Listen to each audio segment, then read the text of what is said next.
Hebreus capítulo 12.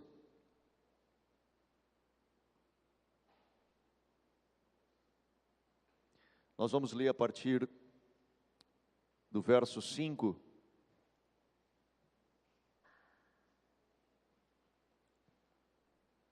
Que diz assim: E já vos esquecestes da exortação que vos admoesta como filhos?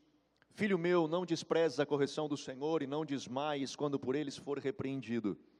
Porque o Senhor corrige a quem ama e açoita a todo o que recebe por filho. É para a disciplina que suportais a correção. Deus vos trata como a filhos, pois que filho há a quem o pai não corrige? Mas se estáis sem disciplina, da qual todos são feitos participantes, sois então bastardos e não filhos. Além disso, tivemos nossos pais, segundo a carne, os quais nos corrigiam e nos respeitávamos. Não nos sujeitaremos muito mais ao Pai dos Espíritos e viveremos? Aqueles, se referindo aos nossos pais, na verdade, por um pouco de tempo nos corrigiam como bem lhes parecia, mas este, se referindo a Deus, para nosso proveito, para sermos participantes da sua santidade. Amém. Pai, eu te peço a tua bênção sobre a tua palavra. Abençoa, Senhor, a tua palavra. Abençoa que o teu Espírito, Senhor, seja o nosso mestre nessa noite, seja o nosso ensinador. Nós precisamos, Senhor, ouvir a tua voz, em nome de Jesus. Amém. Amém.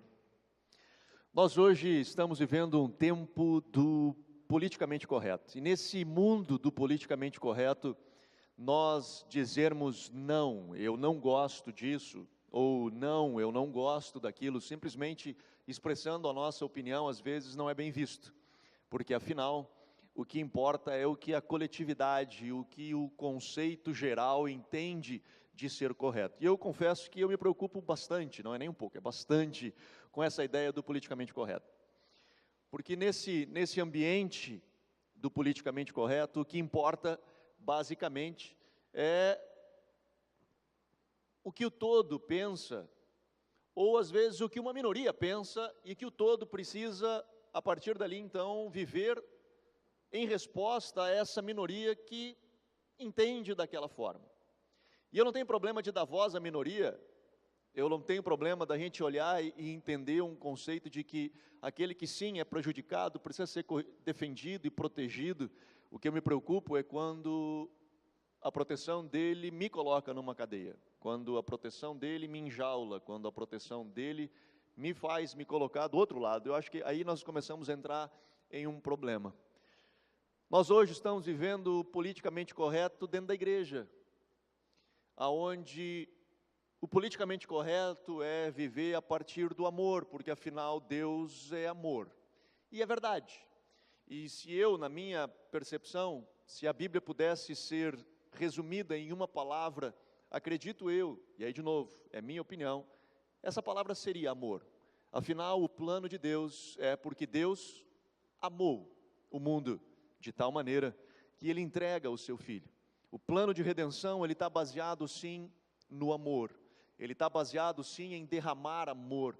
E falei outra vez aqui, acredito eu que se nós pudéssemos olhar nos olhos de Jesus, olhando lá no fundo dos seus olhos, acredito que nós veríamos um destilar de amor, porque é assim que eu imagino Jesus.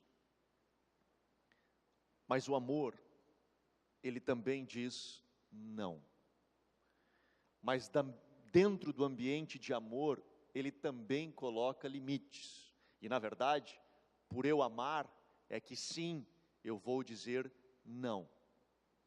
Por eu amar, eu vou sim dizer, isso não é bom para você. E por não ser bom para você, eu preciso te dizer, pare com isso. Porque se você continuar vivendo dessa forma, isso vai gerar consequências pesadas na vida de você.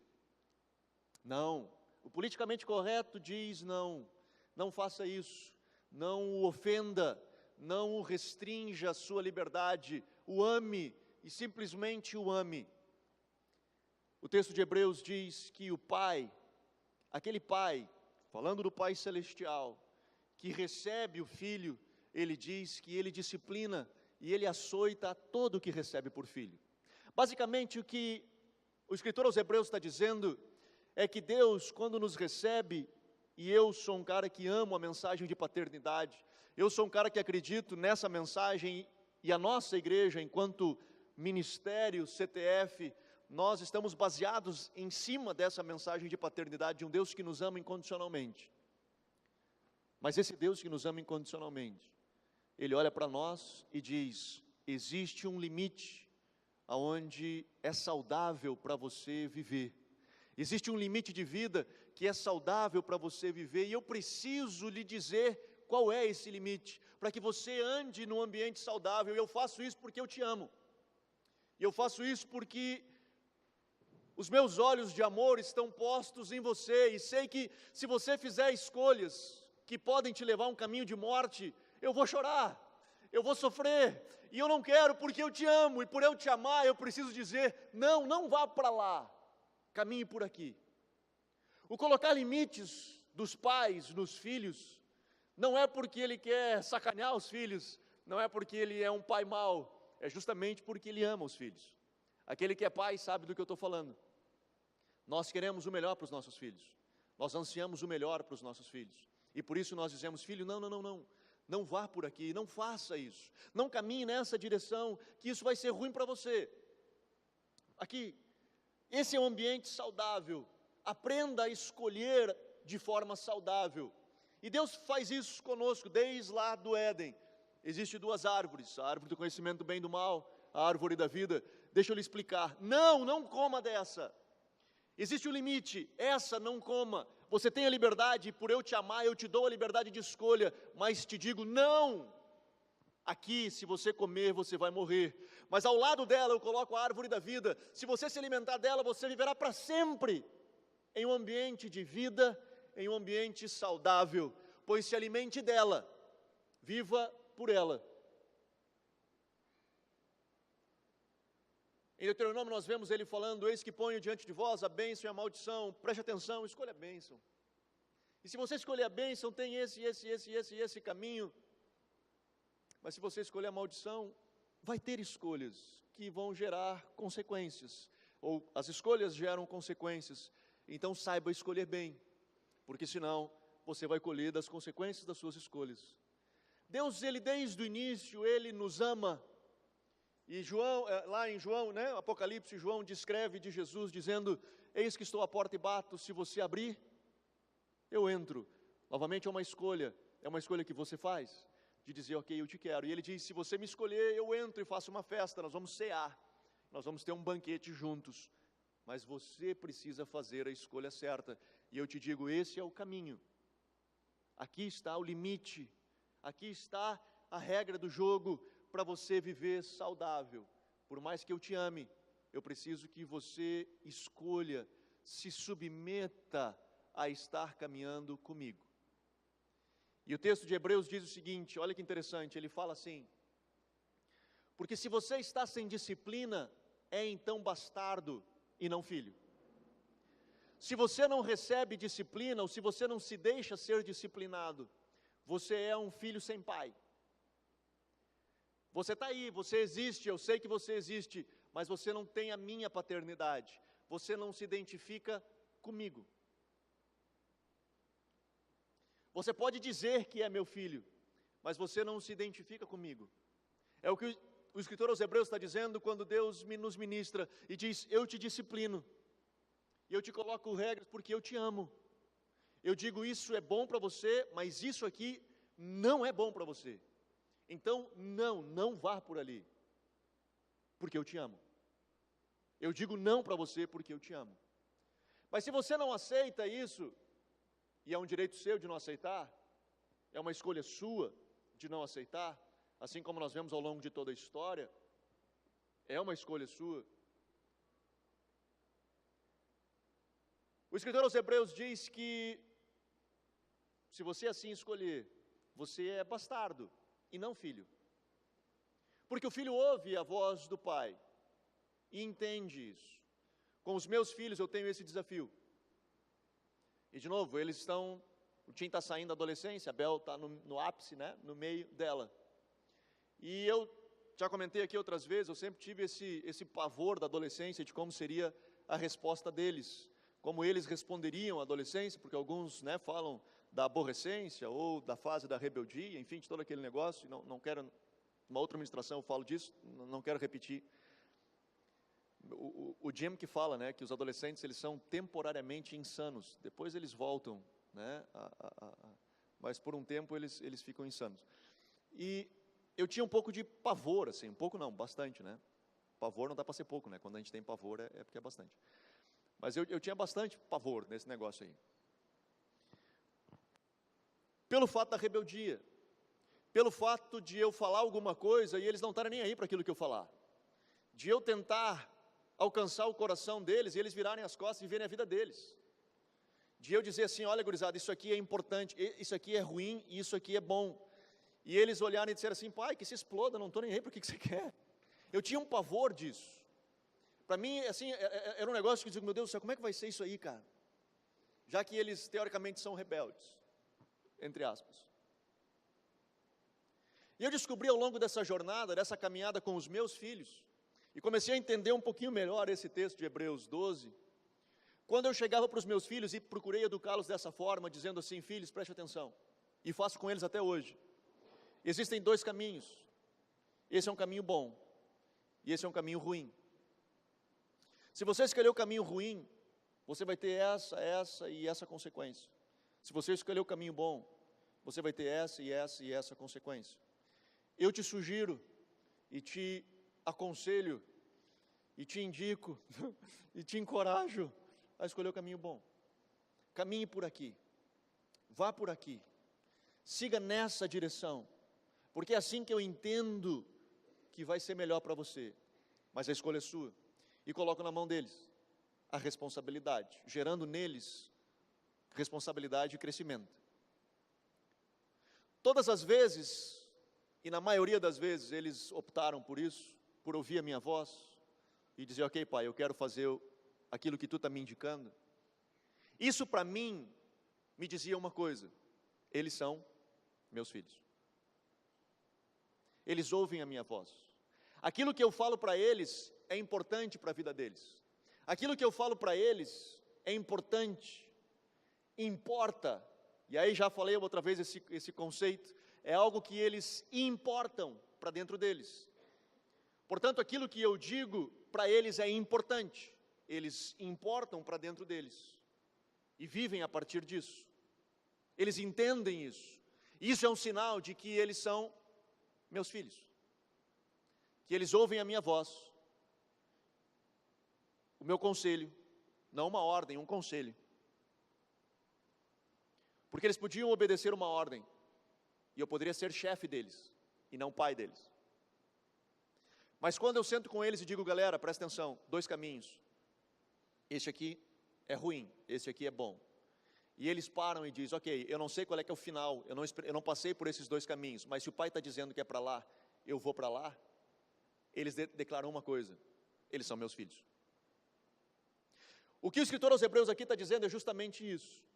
Se eu coloco a disciplina para você, se você está sem disciplina, você é bastardo, você não tem um pai. Você está vivo, você existe, mas você não ouve uma voz. Não tem alguém para você que diz assim, isso aqui não. Isso aqui é ruim para você. Isso aqui vai te levar num caminho de morte.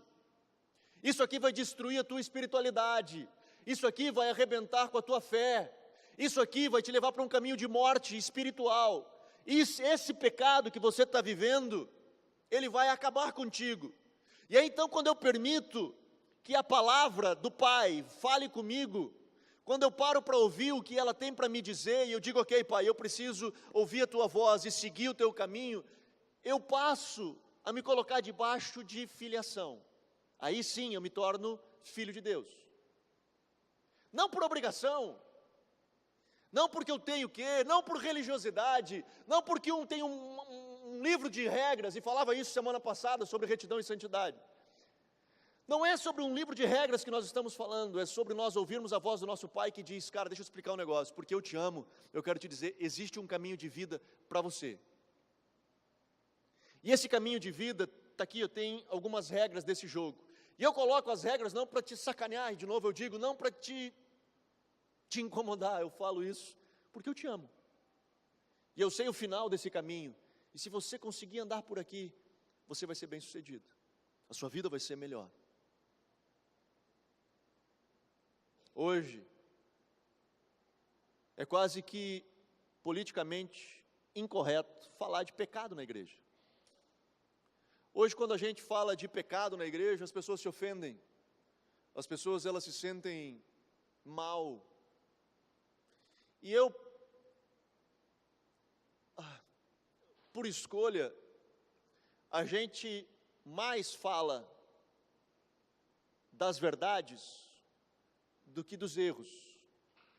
A gente, se você escutar as nossas pregações, acompanhar a gente há mais tempo, você vai notar que nós normalmente encorajamos mais você e apontamos o caminho certo, dizendo, pessoal, todo mundo para lá, caminhe para lá, do que nós apontarmos dizendo assim, não vai para lá. Na maioria das vezes, nós encorajamos qual o caminho certo a seguir, mais do que fazer propaganda do caminho errado. Por acreditar que se você estiver olhando para o lugar certo, você vai obviamente evitar o errado. Mas isso não significa que nós não venhamos a falar do que é errado. Isso não significa que nós não venhamos a falar do que é pecado. Isso não significa que nós não venhamos a falar daquilo que é no mínimo imoral. E que a Bíblia fala e que nós precisamos atentar. E a razão pela qual Deus nos disciplina, Ele escreve aqui no verso 10.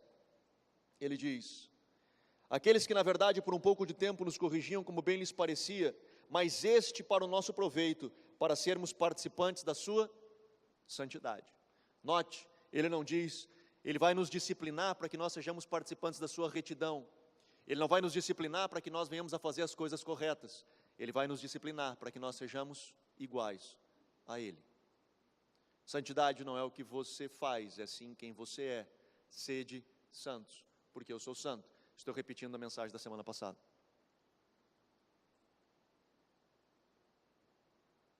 A razão pela qual Deus diz, não, isso que você está fazendo é errado. Não, adultério, é pecado. Mentira, não, é pecado.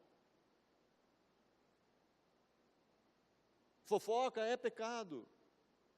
Ciúme é pecado, soberba é pecado e tantas outras coisas que a Bíblia diz que é pecado. E que se exploda o politicamente correto. Pecado vai continuar sendo pecado sempre. Goste uma minoria ou não.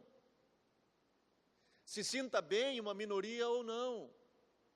Eu não preciso ofender quando eu falo sobre essas coisas, eu não preciso machucar quando eu falo essas coisas, mas sim, eu preciso falar essas coisas. E tem algo que, de novo, às vezes parece que a gente constrói uma igreja meio de Alice no País das Maravilhas. Vem para cá, Jesus te ama, e tudo vai dar certo no final, e você vai ser próspero, você vai ver unicórnio cor-de-rosa, você vai ver, sei lá, um monte de coisa voando sobre a sua casa, e um monte de coisa que a gente cria, né, de falácias e de coisa, e as pessoas elas vêm para viver esse mundo fantasioso, das bênçãos, da coisa boa só, e não se coloca debaixo de um pai que diz, cara, deixa eu te explicar, eu quero que tu seja meu filho, eu sou teu pai, e eu quero que tu seja meu filho. E para ti ser meu filho, tem que ser parecido com o pai. Você vai precisar ter a cara do pai. Sair igualzito ao pai. Vai ter que ter a cara do pai. E para ter a cara do pai, eu vou te apertar. Para ter a cara do pai, eu vou te colocar limites. Para ter a cara do pai, eu vou começar a te dizer, cara, isso aqui não é legal, isso aqui não é legal, aqui não é legal. E você tem todo esse ambiente para você trabalhar e caminhar. E aí você começa então a dizer, sim, pai, trabalha isso dentro de mim. Eu quero ser igual a você. Eu quero ter a cara do pai. Primeira coisa que eu acho que nós estamos perdendo dentro da igreja, e aí não me refiro a CTF, mas me refiro à igreja em geral. A gente, de uma certa forma, nessa ideia do politicamente correto, a gente tem perdido o apontar o erro, dizer isso aqui está mal, isso aqui está mal, isso ali está mal, com medo de ofender, com medo de machucar. Fazemos isso com amor, obviamente, fazemos isso com carinho, fazemos isso porque de fato amamos, mas fazemos. Eu faço com os meus filhos. Eu me preocupo quando eles começam a caminhar por um caminho errado. A primeira coisa que eu faço é chamar para sentar. Vamos sentar e vamos conversar. Porque eu os amo. Mas hoje a gente tem perdido um pouco disso. Aquilo que a palavra fala, ela não é tão importante. E aí, isso é uma outra mensagem, mas a gente mais tem lido a Bíblia do que permitido que a Bíblia nos leia. Nós temos mais olhado para a Bíblia e buscado nela aquilo que nos convém do que permitir que ela, como água, nos limpe, nos lave, e lave aonde ela quer lavar, que ela venha entrar onde ela queira entrar, e nós venhamos a nos abrir simplesmente para dizer, ok, pode lavar, Jesus, entra e mostra, coloca a luz aonde tem que colocar. E se você não se deu conta, eu estou seguindo a mensagem da semana passada. Uma das coisas que a gente perdeu é isso, a capacidade de apontar o erro, por causa do politicamente correto. E a segunda coisa que a gente tem perdido é a pregação sobre arrependimento, que é o próximo passo disso. Que é quando o Pai olha para nós e diz, olha, isso aqui não é bom, isso aqui não é legal. Nós perdemos a noção de que nós precisamos então nos arrepender, de que nós precisamos bater no nosso peito, chorar o nosso pecado e mudar de vida. É isso que significa arrependimento. Meu irmão, pensa comigo. Não precisa falar, mas pensa. Quando foi a última vez que você dobrou o seu joelho, bateu no peito e chorou o seu pecado, dizendo assim, Pai, me perdoa. Me perdoa por eu ter feito isso, por eu ter feito aquilo, por eu ter feito aquele outro. Me perdoa por eu tratar a minha esposa do jeito que eu trato, meu marido do jeito que eu trato, os meus filhos. Me perdoa do jeito que eu falei com aquela pessoa, cheio de ira, sei lá. Me perdoa por eu não conseguir respeitar o outro enquanto indivíduo, de bater no peito e chorar o seu pecado. De novo, não precisa me responder, mas quando foi a última vez que isso aconteceu? Se é que isso aconteceu alguma vez.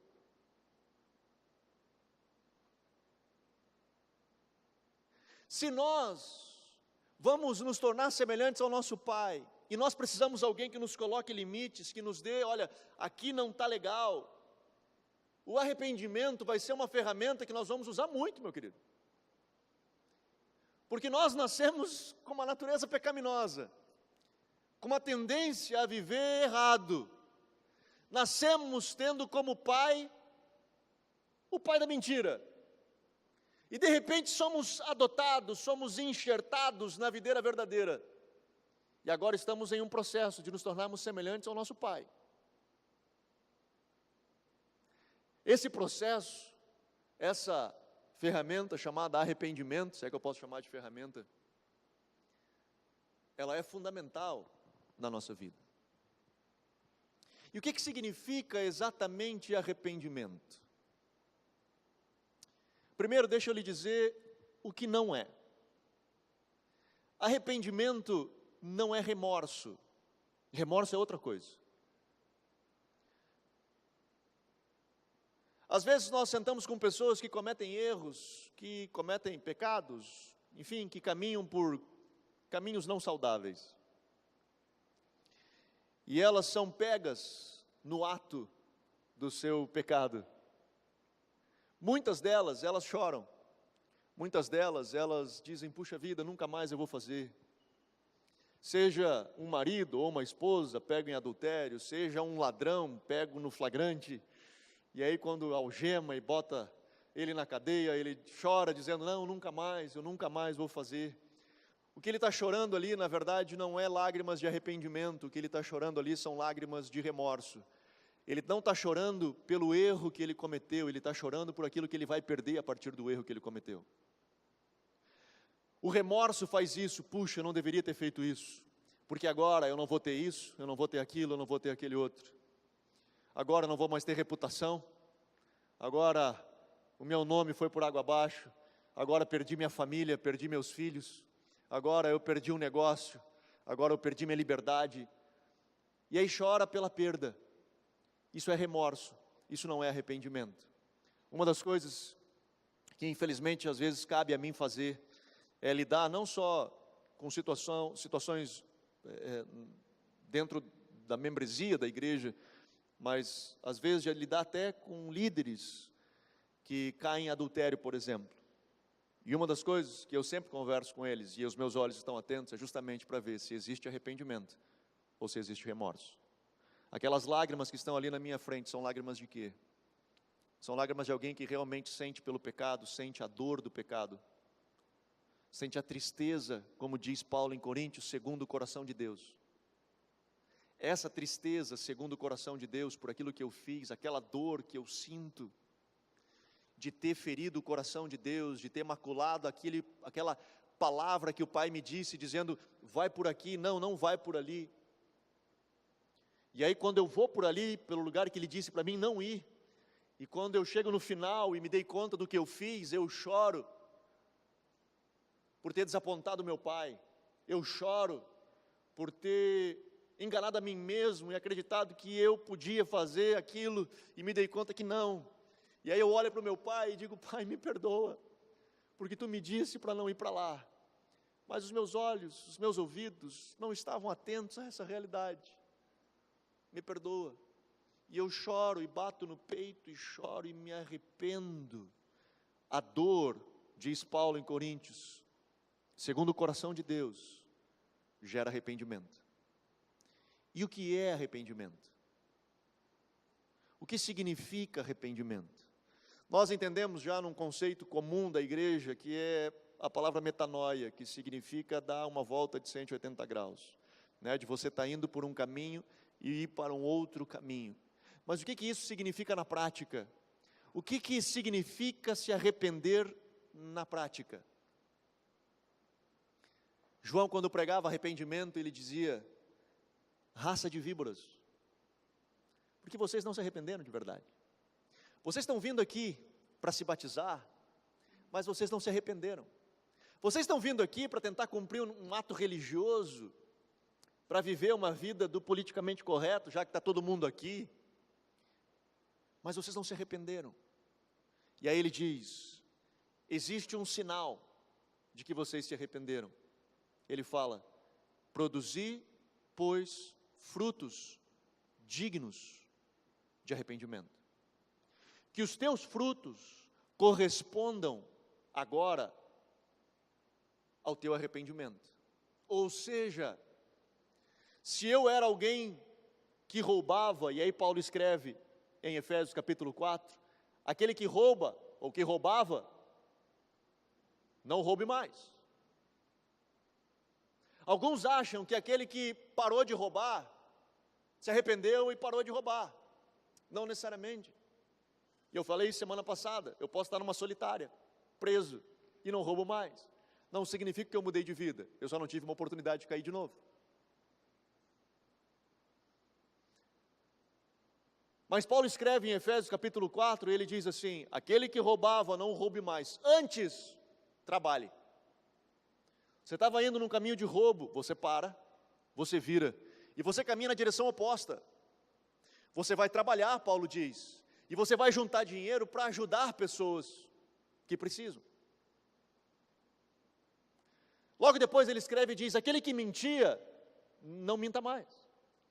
Se você caminhava num caminho de mentira, não caminhe mais por ali, você vira. E você agora, Paulo escreve, vai viver a verdade. Você vai ser transparente, você vai falar a verdade, você vai influenciar pessoas a partir da verdade. E as pessoas vão olhar e vão dizer, oi? Quem que é esse cara? Eu conhecia ele como um matador de cristãos, e hoje está sentado aqui no meio ajudando cristãos. Alguém que se arrependeu. Não, mas eu conhecia aquele cara, era o Zaqueu, aquele que roubava a gente, que cobrava os impostos a mais do que deveria de cobrar e ficava para ele. Eu conheço quem ele é. Pois bem, esse cara, quando conheceu Jesus, ele olha para Jesus e diz: Jesus, eu vou devolver 4 vezes mais tudo aquilo que eu roubei das pessoas. E Jesus olha para ele e diz: hoje chegou salvação nessa casa. Houve arrependimento, houve uma mudança de vida, houve frutos que disseram: é diferente, esse cara é diferente. Ah, mas eu adulterava. Eu viro e começo a ter um relacionamento diferente. Não é só parar de adulterar, não é só parar de sair com uma mulher ou com um homem, sei lá. Agora eu vou ter uma atitude diferente com a minha esposa, com o meu marido. Isso demonstra de que fato eu me arrependi. Isso demonstra de que eu não estou mais caminhando naquela direção, mas eu estou caminhando num caminho totalmente oposto, produzindo frutos dignos de arrependimento. Isso demanda tempo e demanda esforço. Que é o que as pessoas não querem. O que elas estão atrás é de uma pílula que me leve a esse Alice no País das Maravilhas, esse mundo mágico, gospel, esse ambiente sensacional de vida abundante, que a Bíblia diz que eu preciso viver. E aí então eu preciso tomar algo que me transporte, me teletransporte o mais rápido possível, evitando todo o processo, pulando toda a parte de processo, pulando toda a parte de cair, machucar, aprender, levantar, toda a parte de chorar, de bater no peito, de dizer: Pai, me transforma, faz essa metamorfose, quebra esse vaso, constrói um vaso novo, afinal eu sou um barro na mão do oleiro. Não, essa música já passou. Essa já não tem mais espaço no meio da igreja. Ela não está mais na moda.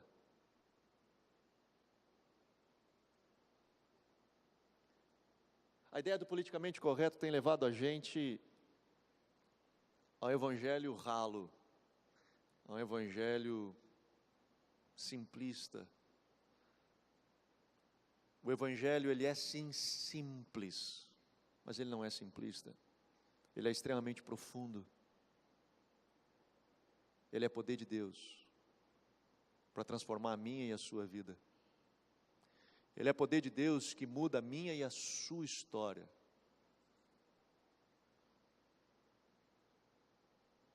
Eu não posso levá-lo a essa banalidade, banalizar algo que é tão precioso. Eu não posso desprezar algo tão precioso que caiu nas minhas mãos, no meu colo. Eu não posso fechar os meus ouvidos para uma voz doce e suave que vem do próprio Deus Todo-Poderoso e diz: eu te quero, eu preciso de ti, e eu quero que tu seja igualzinho a mim. E a gente diz: sim, papai, me faz, me quebra e me faz, eu quero ser igualzinho a ti. Eu sei que vai doer, eu sei que vai rolar umas lagrimazinhas, eu sei que tu vai quebrar uns galhozinhos aqui que precisam ser quebrados, vai quebrar umas asinhas que precisam ser quebradas, às vezes vai quebrar uma perna, vai quebrar umas coisinhas que precisam ser quebradas. Eu sei, Pai, mas eu quero que eu possa ser igual a ti, que eu possa exalar não fedor de carne, mas sim o bom perfume de Cristo. Amém? Vamos ficar de pé. Quero clamar por algo, que nós possamos crescer no temor do Senhor, que nós possamos evoluir no temor do Senhor. Provérbios fala que esse é o princípio da sabedoria.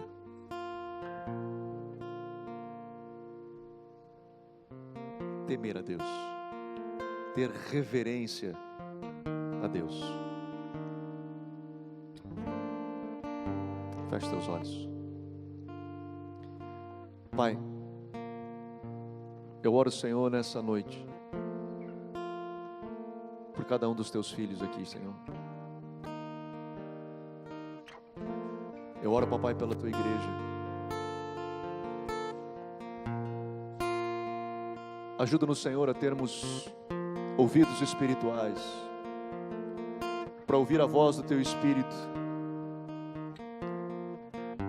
e respondermos, Senhor, ao teu chamado. Ouvirmos a voz do teu Espírito e respondermos, Senhor, a tudo aquilo que tu tens nos ministrado. Papai, que possamos ser iguais a ti, que possamos nos tornar semelhantes a Jesus.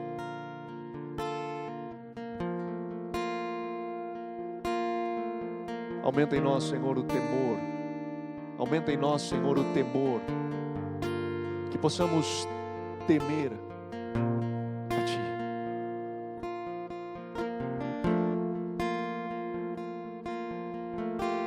Faz-nos semelhantes. Faz-nos semelhantes a ti, papai.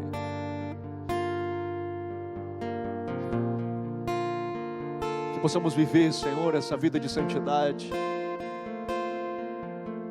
Que possamos ser participantes da tua santidade.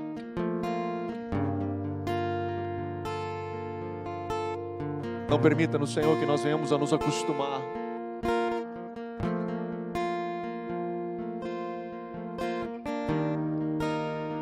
com a tua voz quando fala. Que ela não seja, Senhor, apenas como mais uma voz entre tantas que nós ouvimos ao longo do dia. Mas, Senhor, que toda vez que nós ouvirmos a tua voz, ela seja diretiva ao nosso espírito e que possamos atentar à tua voz e bater no nosso peito e chorarmos, Senhor, o nosso erro, chorarmos o nosso pecado e dizer: papai, faz-nos semelhantes a ti. Faz-nos semelhantes a ti. Senhor, que venhamos a produzir frutos dignos de arrependimento, de uma vida, Senhor, que reflete o caráter de Cristo, de uma vida, Senhor, que demonstra que sim, tivemos um encontro contigo e por isso já não somos mais os mesmos. Transforma-nos, papai. Transforma-nos no papai. Transforma-nos no papai. Transforma-nos. Nós precisamos de ti. Em nome de Jesus. Em nome de Jesus.